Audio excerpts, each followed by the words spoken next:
की बात होगी और ख़ास तौर से जब हम दिल्ली से लेकर कश्मीर तक बात करेंगे तो मौसम की सूरत हाल जो इस वक्त मुल्क के मुख्तलिफ हिस्सों के अंदर है उससे भी आपको रूबरू करवाएंगे। और साथ ही साथ इस वक्त महकमा मौसमियात ने क्या पेशनगोई की है बारिशों के हवाले से वो भी आपको प्रोग्राम के आगाज में बताएंगे। लेकिन इसके अलावा दीगर कई अहम मौज़ूआत हैं जिन पर हम बात करने वाले हैं। सयाहत के हवाले से बात होगी, बात स्कूलों के हवाले से होगी कि जम्मू कश्मीर के अंदर ministry of human resource and development की तरफ से एक रिपोर्ट जो सामने रखी गई है, एक खाका तैयार किया गया है कि जम्मू कश्मीर के अंदर इस वक्त मिड डे मील जो एक स्कीम चलाई गई थी उसके तहत क्या पेशरफ्त हुई है सरकारी स्कूलों में, उस पर बात करेंगे। इसके अलावा आज हम बात करने वाले हैं कोविड-19 के बाद जो लगातार हम हर प्रोग्राम में हमारी कोशिश रहती है कि जो तहकीक चल रही है मुख्तलिफ ममालिक के अंदर, अलग अलग इदारे लगातार लगे हुए हैं, बड़ी बड़ी यूनिवर्सिटीज इस पर काम कर रही हैं कि जल्द से जल्द वैक्सीन तैयार हो। इसमें कितनी मजीद पेशरफ्त हुई है और पिछले 24 घंटों के अंदर मुल्क के साथ साथ दीगर ममालिक के अंदर भी क्या कुछ दवाई तैयार करने को लेकर, वैक्सीन तैयार करने को लेकर बात हो रही है, उस पर भी अभी तक क्या हुआ है 24 घंटों के दौरान वो आपके सामने रखेंगे। इसके अलावा उन लोगों की भी बात करेंगे जो इस वक्त जम्मू कश्मीर में दाखिल तो हो रहे हैं लेकिन टेस्टिंग के रिजल्ट्स जो हैं या नताइज जो है, रिपोर्ट्स लेट आने पर उस पर भी इंतजामिया सवालों के घेरे में आ रही है। इसके अलावा आज के प्रोग्राम में पिछले 10-12 दिनों के अंदर जो आंकड़ा रहा है कोरोना वायरस का वो आपके सामने रखेंगे। और सबसे अहम चीज जो वैक्सीन के तैयार होने या ना होने, इस पर क्या आईसीएमआर की तरफ से स्टेटमेंट आया, मुल्क के अंदर क्या कुछ हो रहा है, इस पर वो भी आपको बताएंगे। ताजा तरीन जो आदाद शुमार सरकार की तरफ से थोड़ी देर में जारी किए जाएंगे उस पर भी बात होगी। और इसके अलावा भारत और चीन के बीच जो कशीदगी थी, आपको याद होगा कि 5 मई के बाद जब भी पूरा हमने देखा कि फौजी तातुल शुरू हुआ, 5 मई के बाद अब तक एक बड़ी डेवलपमेंट उस वक्त हुई थी जब 59 चीनी मोबाइल एप्लीकेशन जो थी जिनको बंद करने का फैसला लिया था, ब्लॉक किया गया था भारत सरकार की तरफ से। लेकिन उसके बाद मुल्क के अंदर एक और बड़ी डेवलपमेंट हुई है, वो क्या है वो कल खुलासा किया वजीर कानून रविशंकर प्रसाद ने, आपके सामने रखेंगे। इसके अलावा आज हम बात करने वाले हैं डॉक्टर साहिबान से भी और साथ ही साथ जम्मू कश्मीर के अंदर सयाहत की भी बात करेंगे कि जो इंतजामिया का फैसला था उससे कितनी सेटिस्फेक्शन उन लोगों को है जो इस सयाहत के शोबे से वाबस्ता है और जमीनी सतह पर काम कितना हो रहा है। लेकिन प्रोग्राम की शुरुआत रहमत आपको करेंगे, ये खबर बताएंगे कि इस वक्त मुल्क के अंदर मौसमी सूरत हाल क्या है। कई इलाकों के अंदर सैलाब जैसी सूरत हाल बनी हुई है और इसी सैलाबी सूरत हाल में अब से थोड़ी देर पहले महकमा मौसमियात की जानिब से भी मजीद बारिशों की पेशनगोई कर दी गई है। जी बिल्कुल, देखिए हिंदुस्तान की मुख्तलिफ रियासतों में हम गुज़श्ता कई हफ्तों से आपको दिखा रहे हैं, बता रहे हैं, खासतौर से बिहार हो, आसाम हो, मगरबी बंगाल हो और उत्तर प्रदेश की कई अजला हो, उन तमाम अजलों में बारिश की वजह से सैलाब की सूरत हाल और सैलाब का मंजर जो सैलाब की वजह से बड़ी तबाही होती हुई दिखाई दे रही है। लेकिन इस बीच आज सुबह से दिल्ली एनसीआर में मौसम का मिजाज बदला बदला नजर आया और मानसून ने रफ्तार पकड़ते हुए दिल्ली के मुख्तलिफ हिस्सों में पानियों के जमाव को पानी के जमा होने की वजह से जिस अंदाज में सुबह की ज़िंदगी जो रोज़मर्रा की ज़िंदगी सुबह सवेरे शुरू होती है उससे मुतासिर की वो एक अजीब व गरीब तस्वीर पेश करती हुई नज़र आ रही है। स्क्रीन पर जो तस्वीर इस वक्त आपके चल रही है वो तस्वीर दिल्ली के मशहूर इलाके कनॉट पैलेस के पास मिंटो रोड की तस्वीर है जहां डीटीसी की पूरी बस पानी में डूब चुकी है।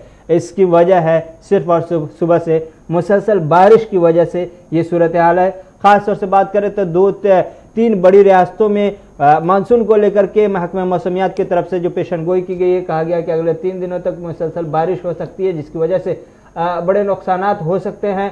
साथ ही साथ हिमाचल प्रदेश की बात करें, हिमाचल प्रदेश की जानिब से भी ऑरेंज अलर्ट महकमा मौसमियात की जानिब से जारी कर दिया गया है। दिल्ली एनसीआर के साथ साथ शुमाली हिंदुस्तान के इलाके, ज़्यादातर इलाके आज मानसून के शिकार हैं। मानसून ने रफ्तार पकड़ी है इन तमाम इलाकों में और ख़ास तौर से दिल्ली एनसीआर में जो तस्वीरें देखने को मिल रही है, इस वक्त आपके स्क्रीन पर जो तस्वीर है वो दिल्ली एनसीआर यानी दिल्ली की है और मिंटो रोड की तस्वीर है।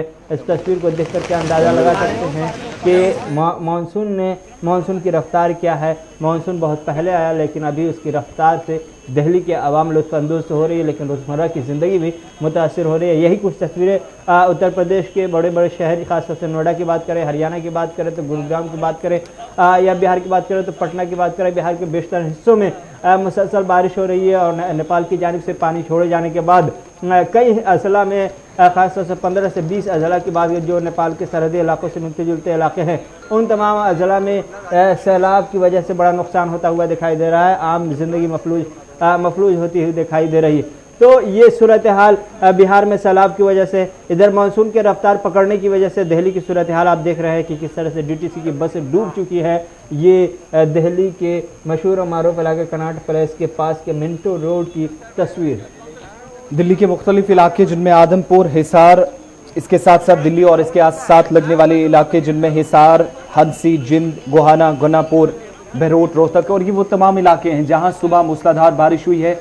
कई इलाकों के अंदर सड़कें बंद हो गई हैं और ये ताज़ा तस्वीर जो हम आपको बता रहे हैं ये दिल्ली के कनॉट प्लेस की है, जहां पर रेलवे ट्रैक तक पानी जा पहुंचा है। इस वक्त जो ट्रेन सर्विस थी, स्पेशल ट्रेन जो चलती थी, वो जरूर मुतासिर हुई है, लेकिन उसके साथ साथ दिल्ली के अंदर जो डीटीसी बसों का आगाज किया गया था वो भी फिलहाल इस वक्त रुकी पड़ी है, क्योंकि शहर के मुख्तलिफ हिस्सों के अंदर यही सूरत हाल है और सिर्फ कुछ मकामात पर आपको जो कैब्स हैं या ऑटो रिक्शा ड्राइवर्स बाहर निकलते हुए दिखाई देंगे। इसके साथ साथ महकमा मौसमियात की जानिब से ये भी पेशन गोई की गई है कई इलाकों के अंदर, जो रहमत आपको बता रहे थे, जैसे हिमाचल प्रदेश के अंदर रेड अलर्ट, माफ कीजिएगा, ऑरेंज अलर्ट जारी किया गया है। मजीद आने वाले दिनों में और भी बारिशें हो सकती हैं, लेकिन दूसरी तरफ जम्मू कश्मीर, पंजाब और हरियाणा के अंदर भी दोबारा बारिशें हो सकती है अगले 24 से 48 घंटों के दौरान। और इंडियन मेट्रोलॉजिकल डिपार्टमेंट के मुताबिक कई हिस्सों के अंदर जहां पर मैदानी इलाके हैं, खासतौर से वहां पर लोगों को इस वक्त सतर्क रहने की ज़रूरत है, अलर्ट रहने की ज़रूरत है। और मानसून का ये वाला जो सीज़न है, इन आने वाले 24 से 48 घंटों के दौरान कई इलाकों के अंदर खतरनाक सिचुएशन भी हो सकती है, ताकि किसी तरह का नुकसान ना उठाना पड़े। इसलिए एनडीआरएफ, एसडीआरएफ और दीगर जितने भी महकमा मौसमियात से वाबस्ता लोग हैं या फिर उन इलाकों के अंदर पहाड़ी इलाकों से लेकर मैदानी इलाकों तक रहने वाले लोगों को तैयार रहने को कहा गया कि किसी तरह की भी सिचुएशन से निपटने के लिए, और मानसून के अगले 24 या 48 घंटे तक हालात और भी खराब कुछ हिस्सों के अंदर हो सकते हैं।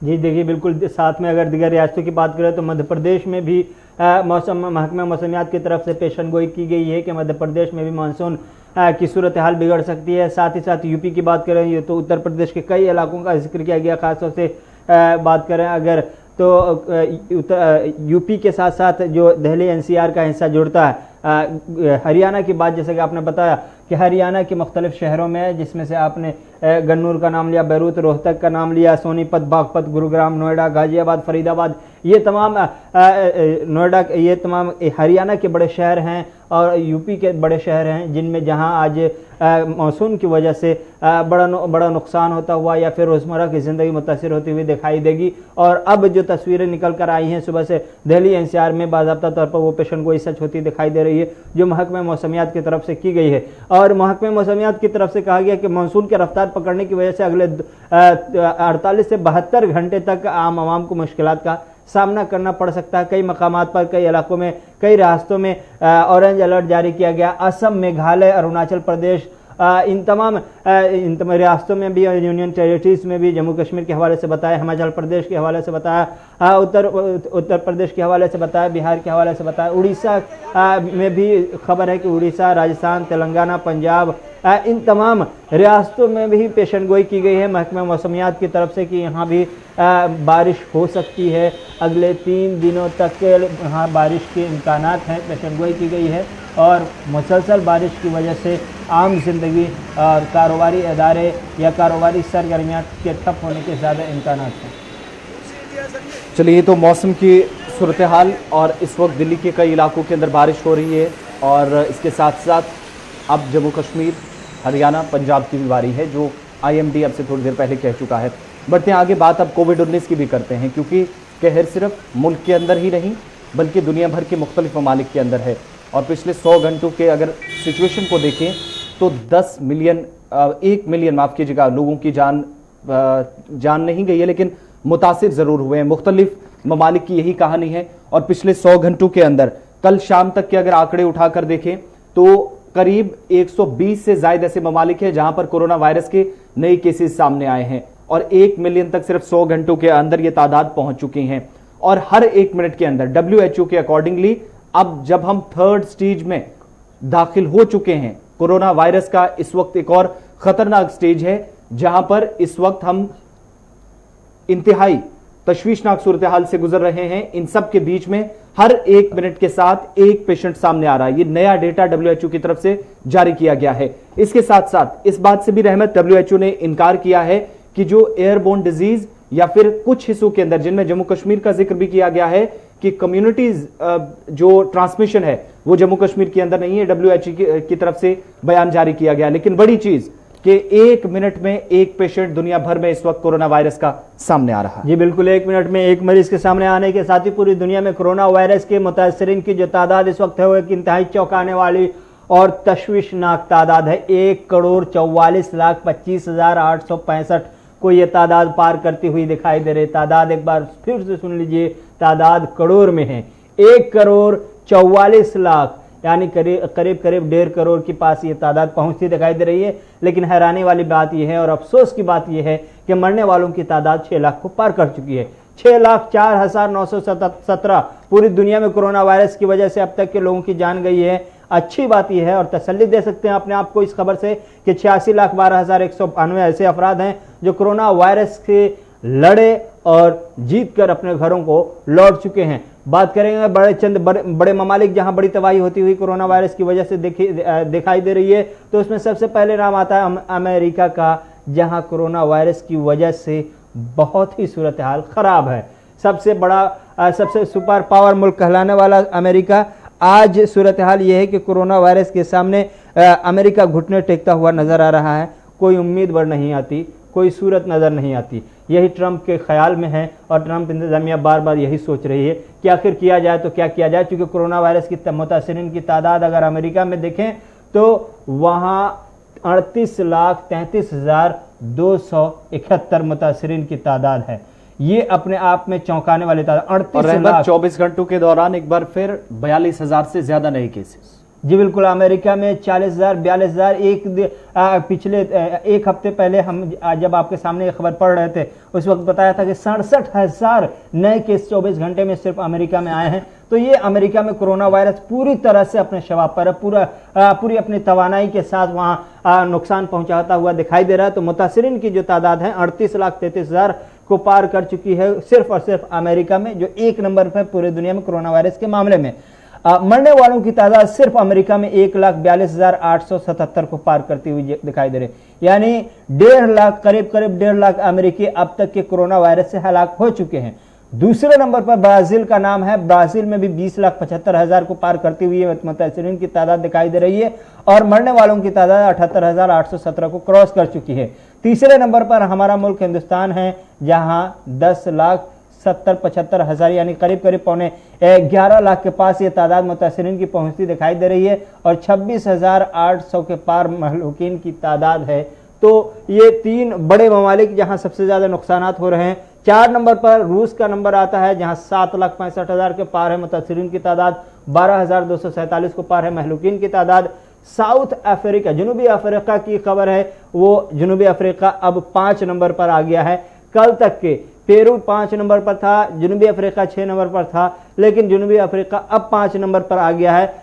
3,50,000 के पार मरीजों की तादाद साउथ अफ्रीका में इस वक्त रिपोर्ट हो पा रही है और महलूकीन की तादाद करीब 5,000 होती हुई दिखाई दे रही है। इस बीच आसिफ, आप जो कोरोना वायरस के फैलने को लेकर के कम्युनिटी स्प्रेड की बात जो कर रहे थे कि WHO ने इनकार किया है, तो इसमें हम एक अपडेट अपने नाजरीन को देना चाहेंगे कि बहुत ही मशहूर और मारूफ इदारा है हिंदुस्तान का, Indian medical association. Indian medical association की तरफ से कहा गया है कि हिंदुस्तान में कम्युनिटी स्प्रेड हो चुका है। मरकजी सरकार लेकिन बार बार इसको इनकार कर रही है। हिंदुस्तान का हेल्थ डिपार्टमेंट इनकार कर रहा है, लेकिन बाज़ाब्ता तौर पर इंडियन मेडिकल एसोसिएशन की तरफ से कहा गया है कि मुल्क में कोरोना वायरस के मरीजों की तादाद जो बहुत ही तेज़ी के साथ बढ़ रही है, इंतहाई ख़तरनाक सूरत हाल है। और ऐसे में कहा गया है कि 30,000 से ज़्यादा केसेज जब एक दिन में आए तो ये एक सच्चाई है कि मुल्क बहुत ही ख़राब सूरत हाल से दो चार हो चुका है। ऐसे में गांव के इलाके में ये इशारे बहुत ही ख़तरनाक मिल रहे, बुरे इशारे हैं और ये कहीं ना कहीं कम्युनिटी स्प्रेड दिख रहा है। ये कहना है IMA hospital board of India के चेयरमैन डॉक्टर VK मोंगा का। डॉक्टर वी के मोंगा ने कहा कि गांव के इलाकों में, हिंदुस्तान के गांव के इलाकों में कोरोना वायरस के केसेस बड़ी तेजी के साथ बढ़ रहे हैं, जो अपने आप में सबूत के लिए काफ़ी है कि कम्युनिटी स्प्रेड होता हुआ दिखाई दे रहा है। तो ये एक इंतहाई खतरनाक सूरत हाल की तरफ इशारा है। हिंदुस्तान में भी कोरोना वायरस की तादाद, मुतासरीन की तादाद जो रोजाना सुबह सुबह 30 से 32,000, 28, 30,000, पिछले 4 दिनों से 30,000 से ज़्यादा नए केसेज आ रहे हैं। तो ये कहीं ना कहीं खतरनाक सूरत हाल की तरफ इशारा है। लेकिन इस बीच ये अच्छी खबर ये भी मिलती रही है कि जो रिकवरी रेट है वो हिंदुस्तान का मुसलसल बढ़ता हुआ दिखाई दे रहा है, और हिंदुस्तान में रिकवरी रेट की तादाद जो है ना रोज़ाना बढ़ती हुई दिखाई दे रही है, और 70 के आसपास पहुंचती हुई दिखाई दे रही है। अभी 62-63, कभी 65 तक पहुंचती है। फिर उम्मीद की जा रही है ऐसी कि अभी जो 63.10 हमारी रिकवरी रेट है वो उसमें ज़रूर इजाफा हुआ है, जो अब 63.35 हुआ है। लेकिन ये तादाद धीरे धीरे बढ़ रही है। तो ये कहीं ना कहीं खुशाइंद खबर है, एक उम्मीद की किरण है। जहां तक आपने Indian council of medical research की बात की, जो कि बहुत बड़ा कौमी इदारा है, लगातार रिसर्च में भी लगा हुआ है इस हवाले से, क्योंकि कोविड-19 पर इस वक्त तमाम इदारे काम कर रहे हैं। तो इस वक्त BCG वैक्सीन भी कोविड-19 के मरीजों को ठीक कर सकती है, इस तरह भी स्टडी में इस वक्त निकलकर सामने आया है। दरअसल ये वही वैक्सीन है जो TB के मरीजों को ठीक करने के लिए इस्तेमाल में लाई जाती रही है, जिसे बैकिल कैलमेट ग्यूरिन यानी BCG के नाम से जाना जाता रहा, ट्यूबरक्लोसिस वैक्सीन के नाम से भी जानी जाती है। ये कोविड-19 के उन पेशेंट्स को, जो मेडिकल एक्सपर्ट्स कह रहे हैं, ICMR के अकॉर्डिंगली रिसर्च जो निकलकर सामने आई है, कुछ और इदारे भी इसमें शामिल हैं जिनकी अभी तक स्टडीज आई हैं, कि वो लोग जो इस वक्त मुल्क के अंदर कोविड-19 का शिकार हो रहे हैं, फर्स्ट स्टेज में है या 10 to 30% है, 10 से 30% के बीच में अभी तक माइल्ड केसेस हैं, उन लोगों को ठीक करने में मददगार साबित हो सकती है। और इसमें जवाहरलाल नेहरू यूनिवर्सिटी की भी स्टडी निकलकर सामने आई है, जो ये रिसर्च मुकम्मल हुई है, इसमें जवाहरलाल नेहरू यूनिवर्सिटी का भी एक इंपॉर्टेंट रोल रहा है। इसके साथ साथ ये भी मानना है कि सबसे जरूर ये सस्ती भी है और काफी ज्यादा डिमांड इसकी रही है मुल्क के अंदर। इस वक्त जरूर कुछ हिस्सों के अंदर कम पाई जा रही है, लेकिन बाज़ाब्ता तौर पर अभी जब तक मेडिकल एक्सपर्ट प्रॉपर तरीके से ना कहें कि ट्यूबरक्लोसिस को कम करने वाली दवा कोविड-19 के पेशेंट्स को इस्तेमाल करने के लिए दी जाए, इस पर ICMR जब तक मोहर ना लगाए तब तक इसको इस्तेमाल में नहीं लाया जा सकता। लेकिन फिलहाल BCG वैक्सीन जो है उसका इंपैक्ट स्टडी के अकॉर्डिंगली कोविड-19 के पेशेंट्स पर दिख रहा है। और अभी तक जिन लोगों पर टेस्ट किया गया है, 1000 के करीब जो बिल्कुल सेहतमंद वॉलंटियर्स थे, जिनमें 60 साल तक की उम्र के लोगों तक पर भी, जो जिनकी उम्र 60 साल थी या इससे ज्यादा थी, और नौजवानों की एक बड़ी तादाद भी इन 1000 लोगों में, जिन पर इस स्टडी के, जो ये पूरी स्टडी रिसर्च हुई है, जिन पर 1000 के करीब जो वॉलंटियर्स है, उन पर इस दवाई का भी इस्तेमाल हुआ है, जिनको इस पूरी रिसर्च में इन्वॉल्व किया गया है। लेकिन अभी तक जो है मुस्बत नताइज रहमत इसके सामने आए हैं। लेकिन इसके साथ साथ जब कोविड-19 की बात कर रहे हैं तो ये भी चीजें निकलकर सामने आ रही, जो अभी आप रिकवरी रेशो की बात कर रहे थे, तो सरकारी आंकड़ों के मुताबिक 60% के पार इस वक्त, यानी जितने केसेस आ रहे हैं उससे डबल इस वक्त रिकवरी रेशो कुछ हिस्सों के अंदर, ये पूरे मुल्क की बात नहीं, कुछ हिस्सों के अंदर। लेकिन अच्छी खबर यह है कि 63% से इस वक्त रिकवरी रेशो मुल्क के अंदर क्रॉस कर चुका है। ये बात थी कोविड-19 की। अब जरा भारत और चीन के हवाले से भी रहमत बात कर लेते हैं। जी देखिए, बिल्कुल हिंदुस्तान और चीन के दरमियान LAC पर जो कशीदगी के बर्फ थे वो कुछ न कुछ जरूर पिघले, लेकिन दिल्ली में सरगर्मियां तेज हो गई हैं और चीन के खिलाफ मोर्चाबंदी जो पहले दिन से शुरू की थी, LAC की सूरत हाल 15 जून के बाद से हिंदुस्तान ने अब वो मोर्चाबंदी मजीद तेज कर दी गई है और चीन को ये सबक सिखाने की कोशिश की जा रही है कि चीन अगर LAC पर नापाक हरकत कर रहा है तो हिंदुस्तान के पास जो जायज़ इख्तियारात हैं इकोनॉमी लेवल पर और डिप्लोमेट लेवल पर, जो कोशिशें की है आलमी सतह पर, जिस तरह से ग्रुपबंदी करके चीन को पूरी दुनिया में अलग थलग किया है, उसके बाद से चीन के खिलाफ इक्तिसादी लेवल पर भी, इकोनॉमी लेवल पर भी बड़े बड़े फैसले लिए जा रहे हैं और कई बड़ी कंपनियों को भी ब्लॉक करने का चीन के हिंदुस्तान की सरकार ने इरादा किया है। कई कंपनियों के नाम की तरफ इशारा भी है जो चीन के बाज़ाब्ता तौर पर जो वहाँ की आर्मी है उससे जुड़ी हुई कंपनियां हैं, कहीं ना कहीं ये और जासूसी का काम करते हैं। हिंदुस्तान के सिक्योरिटी के अंदर अंदरूनी जानकारियां वो अपने अफवाज को, अपनी अफवाज को सिक्योरिटी एहलकार तक पहुंचाने का काम करती है कंपनियां जो हिंदुस्तान में रहते हुए। तो कहीं ना कहीं ये गद्दारी और धोखाधड़ी है, जिसकी वजह से हिंदुस्तान के पास ये इख्तियार है कि इस तरह की कंपनी को बाहर का रास्ता दिखाए और यही तैयारियां चल रही है। बिल्कुल, इस सिलसिले में हम जब कोविड-19 की बात कर रहे हैं उस कहर पे भी दोबारा आएंगे, क्योंकि अभी जम्मू कश्मीर के कुछ आंकड़े रखेंगे, कुछ नई फिगर्स हैं, बात कुछ और मामलों पे भी होगी। लेकिन ये खबर इसलिए इंपॉर्टेंट क्योंकि वज़ीर कानून रविशंकर प्रसाद का एक स्टेटमेंट कल एक प्रोग्राम में सामने आया और उन्होंने इस बात का दावा किया कि जो आत्मनिर्भर भारत या फिर मुल्क के अंदर जो ज्यादा मसनूआत मुल्क के अंदर तैयार करने वाली और उनका इस्तेमाल इस वक्त चीन पर पाबंदी और चीन के साथ जब से कशीदगी हुई उसके बाद ज्यादा इस्तेमाल किया जा रहा है। इसमें उन्होंने एक और बड़ा दावा किया, लेकिन एक जगह उन्होंने यहां पर अलर्ट रहने को भी कहा। दावा यह है कि 59 चीनी मोबाइल एप्लीकेशन जिनको ब्लॉक करने का फैसला लिया गया था, मोबाइल एप्लीकेशन बंद की गई और उसके बाद मुल्क के अंदर 200 नई एप्लीकेशन डेवलप हुई। उसका बड़ा एक और जो है रिजल्ट हमारे सामने होगा, जो खुद वज़ीर कानून रविशंकर प्रसाद कह रहे हैं कि मुल्क के अंदर जो बेरोजगार नौजवान थे या आईटी सेक्टर से जुड़े हुए थे, इंजीनियरिंग विंग वाले स्टूडेंट थे, उन्होंने काफी ज्यादा तरक्की की है सिर्फ इन 2-3-4 हफ्तों के अंदर। जब से 59 एप्लीकेशन चीन की ब्लॉक हुई उसके बाद 200 नई एप्लीकेशन मुल्क के अंदर बनी है। रहमत एक बड़ी डेवलपमेंट। लेकिन उसके साथ साथ उन्होंने अलर्ट किया सभी यूजर्स को कि अभी भी खतरा टला नहीं है, इसलिए क्योंकि बहुत सारे यूजर्स अभी भी कुछ ऐसी एप्लीकेशंस जो आप डेटा चुराने की बात कर रहे थे, उसमें ऐसी कई एप्लीकेशंस हैं जहां पर इस वक्त मुल्क के अंदर नौजवानों की एक बड़ी तादाद अभी भी जो चीन की एप्लीकेशंस हैं जो इनएक्टिव जरूर की गई हैं, लेकिन जो पुराना डेटा है वो कहीं ना कहीं खतरनाक साबित इसलिए हो सकता है क्योंकि कंपनियों की या जो अथॉरिटीज हैं, कंसर्न अथॉरिटीज चीन की, उनकी डायरेक्ट नजर इन पर है। ऐसे में उन एप्लीकेशंस को इस्तेमाल करते हुए जिनमें शेयरिट, यूसी ब्राउजर जिसको बहुत ज्यादा इस्तेमाल किया जाता था और टिकटॉक वाले, ये तमाम चीजें वो थी जो अब भी मुल्क के अंदर हालांकि इनएक्टिव जरूर हैं, ब्लॉक हैं, लेकिन जब आप पुरानी वीडियोस को उठा के देखते हैं, पुराने डेटा को उठा के देखते हैं, तो खुद वज़ीर कानून कह रहे हैं कि अभी खतरा इसलिए नहीं टला है क्योंकि उन पर भी, उस डेटा पर भी चीनी कंपनियों की बहुत करीबी नजर है। जी देखिए, बिल्कुल उन एप्लीकेशन को बैन तो कर दिया गया, खतरा अभी बाकी है। हिंदुस्तान की तरफ से आत्मनिर्भर भारत जब बनाने का जो ख्वाब दिखाया गया है उस पर कोशिश बहुत तेजी के साथ जारी है और बहुत जल्द हिंदुस्तान की तरफ से अपना खुद साख्ता मोबाइल एप्लीकेशन, खासतौर से इस तरह के जो एंटरटेनमेंट के हैं, टिकटॉक जिसमें हिंदुस्तान की एक बड़ी आबादी मुलविस थी, उन तमाम के लिए इस तरह के एप्लीकेशन तैयार किया जाना बहुत जल्द मंजर आम पर आ जाएंगे। लेकिन इस बीच हिंदुस्तान और मुल्क की सालमियत के लिए सबसे बड़ी बात सिक्योरिटी को लेकर की थी कि हिंदुस्तान में मौजूद चीन की जो कंपनियां हैं वो हिंदुस्तान से दगाबाजी कर रही थी, धोखाधड़ी कर रही थी। वो चीन के पीएलए के साथ जो लिबरेशन आर्मी है वहां की, उन आर्मी के अहलकार के साथ या आर्मी के साथ सीधे तौर पर वो कहीं ना कहीं जुड़ी हुई थी और हिंदुस्तान की जानकारियां वो अपने आर्मी को दे रही थी और यही वजह है कि उन्हें नापाक मंसूबे बनाने में कामयाबी मिलती हुई दिखाई दे रही थी। अभी जो हिंदुस्तान की सरकार के या होम मिनिस्ट्री के टेबल पर जिन कंपनियों का नाम है, जिन कंपनियों को ब्लॉक किया जा सकता है, बाहर का रास्ता दिखाया जाता है, उनमें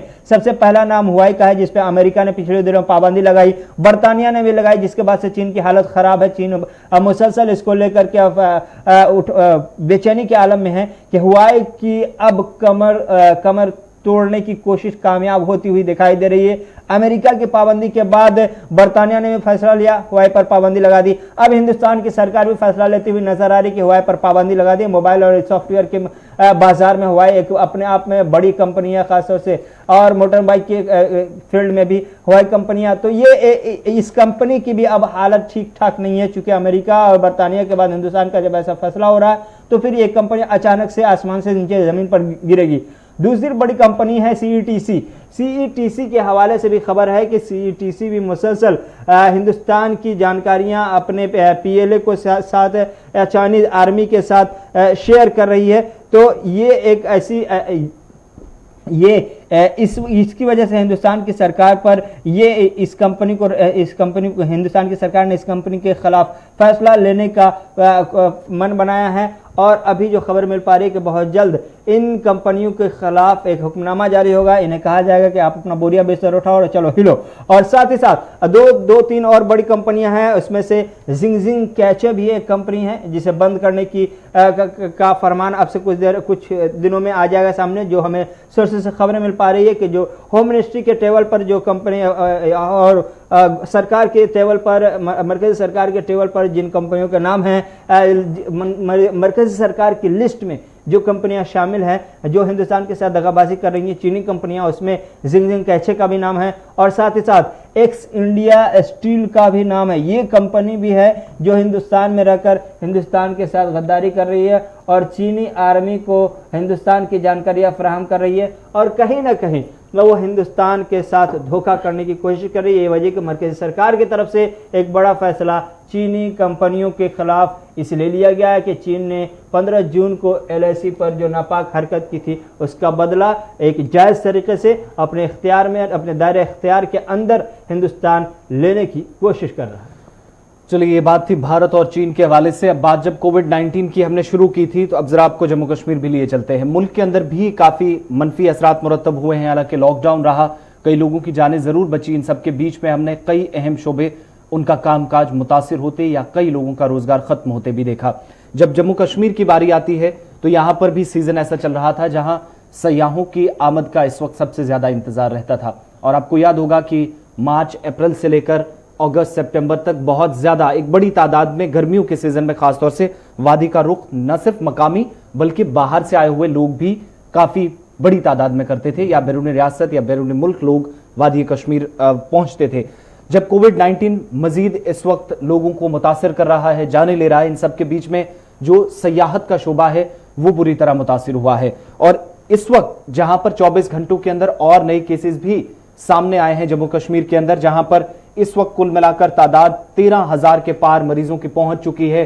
441 नए केसेस आए हैं, अमवात भी 236 के करीब पहुंच चुकी हैं। कुछ और की खबर इस वक्त आ रही है, लेकिन तस्दीक जैसे होगी हम आपको फिर खबर बताएंगे।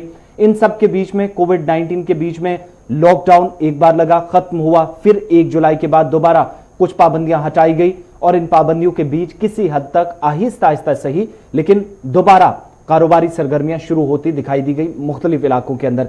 लेकिन 1 जुलाई के बाद जो जोर डेथ परसेंटेज ने जम्मू कश्मीर के अंदर पकड़ा कोविड-19 की वजह से, उसने सबको हैरान कर दिया। 110 से ज्यादा लोगों की मौत अब तक सिर्फ 16 दिनों के अंदर हो चुकी है। यह मैं 1 जुलाई के बाद की बात कर रहा हूं। उसका असर यह हुआ कि इंतजामिया को दोबारा लॉकडाउन नाफिज करना पड़ा, दोबारा बंदिशें आयद करनी पड़ी। और इन बंदिशों के बीच वो लोग जो इंतजार में थे कि दोबारा कामकाज शुरू होगा, खासतौर से कामकाज दोबारा शुरू करेंगे, टूरिस्ट का वापसी का सिलसिला शुरू होगा, और इन सब के बीच में दोबारा हमने बंदिशें आयद होती देखी, दोबारा लॉकडाउन मुख्तलिफ इलाकों के अंदर, क्योंकि अब मकामी सतह पर इंतजामिया फैसला ले रही है। और सिर्फ कुछ दिन पहले की बात करें, 2 दिन पीछे चले जाएं तो 14 तारीख को दोबारा एडमिनिस्ट्रेशन ने जम्मू कश्मीर के अंदर सयाती मकामात को खोलने का फैसला कर दिया। ये वो सयाती मकामात हैं जो पिछले करीब 1 साल से वीरान नजर आ रहे थे। वीरानी का मंजर पूरी वादी के इन मकामात पर नजर आ रहा था, जहां पर हजारों की तादाद में आप सयाह खासतौर से आज जुलाई के महीने में देखा करते थे। इस वक्त भी सयाहत के शोबे से वाबस्ता लोगों को इंतजार इस बात का है कि शायद आने वाले दिनों में कोई और राहत हो। उम्मीद लेकर इस वक्त भी वादी कश्मीर के अंदर और जम्मू सूबे के अंदर भी सयाहत के शोबे से जुड़े हुए लोग जरूर बैठे हैं, लेकिन कुछ और पाबंदियां भी लग रही हैं। और ऐसे में एक तरफ फैसला यह कि सयाहत को फरोग देने के लिए दोबारा हम देख रहे हैं कि सयाहती मकामात को खोला गया और दूसरी जानिब लॉकडाउन दोबारा। इन सब के बीच में जो इस वक्त सयाहत के शोबे से वाबस्ता लोग हैं वो ये मानते हैं कि उन्हें अब शायद कोई उम्मीद नजर नहीं आती जब 2-2 फैसले एक साथ लिए जाते हैं। इसी पर इस वक्त हमारे साथ कश्मीर ट्रेडर्स एंड मैन्युफैक्चरिंग इस वक्त KTMF के प्रेसिडेंट यासीन खान साहब हमारे साथ फोन लाइन पे। बहुत शुक्रिया यासीन साहब ज्वाइन करने के लिए। पहला सीधा सा सवाल, इंतजामिया के फैसले 14 तारीख को हमने देखा कि दोबारा शायद टूरिज्म का रिवाइवल हो, सयाहत को फरोग मिले, और उसके कुछ दिन बाद दोबारा अब हम देख रहे हैं कि डिस्ट्रिक्ट लेवल पे पाबंदियां लग रही हैं जो शायद जरूरी भी हैं वक्त की अहमियत को समझते हुए। किस तरीके से इन तमाम चीजों को देखते हुए और 14 तारीख के बाद किसी तरह की डेवलपमेंट कश्मीर वादी के अंदर सयाहत के शोबे में? देखिए, जहाँ कोविड-19 का सवाल है उस हवाले से अगर हम बात करें तो ये मुनासिब नहीं था कि आप टूरिज्म को खोलते, आपने बिजनेस बंद किया। मैं उसके खिलाफ नहीं हूँ, मेरा ये कहने का मतलब नहीं है। आपने बहुत अच्छा किया, क्योंकि सबसे पहले इंसान की जिंदगी बहुत जरूरी है, उसके बाद फिर सारी चीजें हैं। जब हमारी जान रहेगी तो बाकी सारी चीजें चलती रहेंगी। लेकिन हम समझने से काफिर हैं कि इंतजामिया ने, हुकूमत ने ये कैसे फैसला ले लिया कि हम ये जो टूरिज्म है उसको रिवाइव करेंगे। क्या ये मौका है इस वक्त रिवाइव करने का? मुझे नहीं लगता है कि ये सही फैसला था। ठीक है, ये इस वक्त नहीं हो सकता है, जब भी आपको लगे अनटिल एंड अनलेस अल्लाह ताला की तरफ से कोई ऐसा फैसला नहीं आता है, क्योंकि ये सरकार के हाथ से भी बाहर है, आवाम के भी हाथ से बाहर है, सिर्फ ये ऊपर वाले के हाथ में, अल्लाह ताला के हाथ में कि इस बीमारी को कंट्रोल करके काबू पाके अगर ये बीमारी ठीक होती है और ये बीमारी यहाँ से चले जाती है तभी जाके ये सारी चीजें हो सकती है। एक साइड पे तो आप लोगों को लॉकडाउन में कह रहे हो कि आप घरों से बाहर ना निकलो, और दूसरी साइड से आप कैसे ये सारी चीजें मुनासिब समझ रहे हो कि आप टूरिज्म को यहाँ पे ला रहे हो। और सबसे बड़ी बात है कि कौन वहां से आएगा, कौन ऐसा इंसान है कि जो अपने आप को इस परेशानी में डाल के आपके टूरिज्म के लिए इधर आता रहेगा, क्योंकि माहौल ऐसा नहीं है अभी किसी भी जगह पे, कोई भी माहौल नहीं है। जहाजों की फ्लाइटें बड़ी मुश्किल से डोमेस्टिक खोली हुई हैं, इंटरनेशनल फ्लाइटें अभी भी बंद हैं। तो उस हवाले से मुझे नहीं लगता है कि ये फैसला सही था। इंतजामिया का ये कतई फैसला सही नहीं है, बल्कि यही चीज होनी चाहिए थी कि 2-4 दिन के बाद इस पे रिव्यू कर लेते और उस पे देख लेते कि यासीन साहब, क्या इन दिनों कोई मुशावरत हो रही है इंतजामिया के साथ, अथॉरिटीज के साथ, कि अगर एयर ट्रैवलर्स ही कश्मीर वादी में पहुंचते हैं तो उनका उन मकामात पर पहुंचना कैसे मुमकिन बनाया जाए जहां पर इस वक्त काफी ज्यादा लोग इंतजार में हैं, और आप भी, क्योंकि ट्रेडर्स के साथ साथ ट्रांसपोर्टर्स का भी अहम रोल होगा, तमाम कारोबार ठप हैं, लेकिन इन सब पर मुशावरत, किसी तरह की बातचीत, कोई टच में अथॉरिटीज के साथ? बिल्कुल हमारी बातें होती हैं, डिविजनल इंतजामिया से भी होती है, डिस्ट्रिक्ट इंतजामिया से भी होती है, लेकिन वहां से हमें कोई खातिर का जवाब नहीं मिलता है। यही बात कही जाती है कि हम इस सिचुएशन को मॉनिटर कर रहे हैं, हम देख रहे हैं कैसे होगा।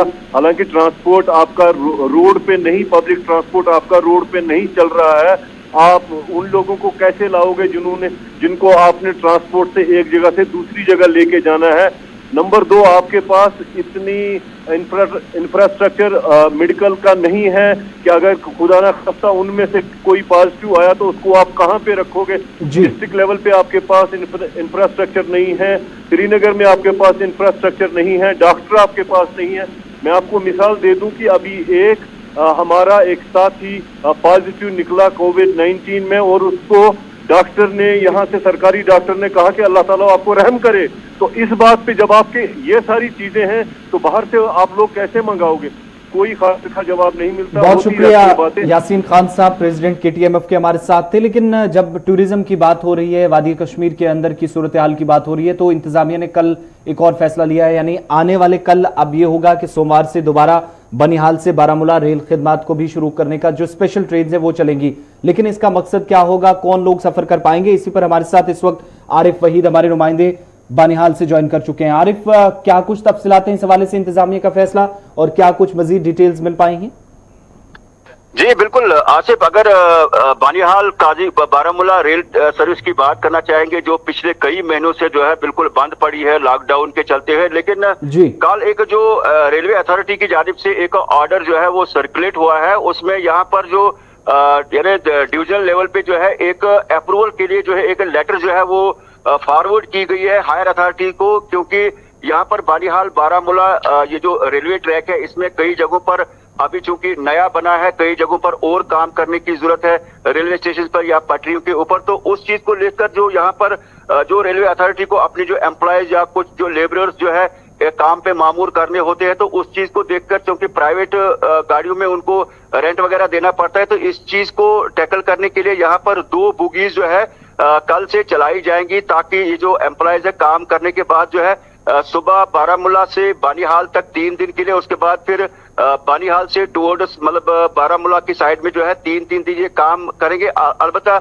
यहाँ पर ये सामने हमने भी कल रेलवे अथॉरिटी के साथ बात करने की कोशिश की, उनका मानना है अभी पब्लिक के लिए जो है ट्रेन सर्विस को जो है यहाँ पर रेस्टोर नहीं किया गया है। जब भी कोई ऑर्डर होगा तो पब्लिक के लिए जो ट्रेन सर्विस है उसका भी बाकायदा ऐलान हो सकता है, लेकिन अभी मतलब मुसाफिर जो हैं वो अभी नहीं जा पाएंगे। जी बिल्कुल, मुसाफिरों के लिए ये ट्रेन सर्विस जो है वो खिदमत नहीं अभी बहाल होगी। अलबत्ता ये रेलवे एम्प्लॉयज के लिए सिर्फ 2 बोगीज का इस्तेमाल किया जाएगा, यानी एम्प्लॉयज को एक जगह से दूसरी जगह काम पर शिफ्ट करने के हवाले से। जी सिर्फ सरकारी मुलाजमीन के लिए फैसला है? जी बिल्कुल, रेलवे के जो अपने एम्प्लॉय जो काम वगैरह जो चल रहा है, ऐसा उन्होंने हमारे साथ वर्बली कल बात की, जो हम रेलवे स्टेशन बानिहाल में अथॉरिटी के साथ बात कर रहे थे। जी चलिए, बहुत बहुत शुक्रिया तफसीलात फराहम करने के लिए। तो इंतजामिया का एक फैसला, और अब बानिहाल से बारामूला सिर्फ 2 डिब्बे जो हैं ट्रेन की वो चलाने की बात कही गई है रेलवे अथॉरिटीज की तरफ से, और खासतौर से जो इस रेलवे से जुड़े हुए जो मुलाजमीन हैं उनका अप डाउन होगा बारामूला से बनिहाल, और 3-3 दिन तक जो शिफ्टिंग में काम रखा गया है वो जारी रख पाएंगे। इन सब के बीच में आपको ये भी बताते चलें कि कोविड-19 को लेकर मरकजी सरकार की तरफ से जहां पर इकदाम उठाए जा रहे हैं, वहीं मकामी सतह पर भी कई और अहम फैसले पर भी हैं। हम इस पर मजीद बातचीत करेंगे, लेकिन उससे पहले एक छोटा सा ब्रेक लेंगे। ब्रेक के बाद जब वापस आएंगे तो कुछ और मेहमानों से भी बात करने की कोशिश करेंगे। डॉक्टर साहिबान भी हमारे साथ होंगे, जिन पर हम अभी की जो लेटेस्ट रिसर्च एक और जम्मू कश्मीर से आई है उस पर बात करेंगे। और इसके अलावा आपको ये भी बताएंगे वो लोग जो वादी कश्मीर इस वक्त पहुंच चुके हैं, करीब 2 हफ्ते उन लोगों को हो चुके हैं। वस्ती कश्मीर से लेकर इस वक्त कई और इलाकों के अंदर भी काम में मसरूफ नजर आ रहे हैं, लेकिन इन सब के बीच में टेस्टिंग पर इस वक्त सवाल क्यों उठ रहे हैं, इस पर बात करेंगे। उससे पहले एक छोटा सा ब्रेक।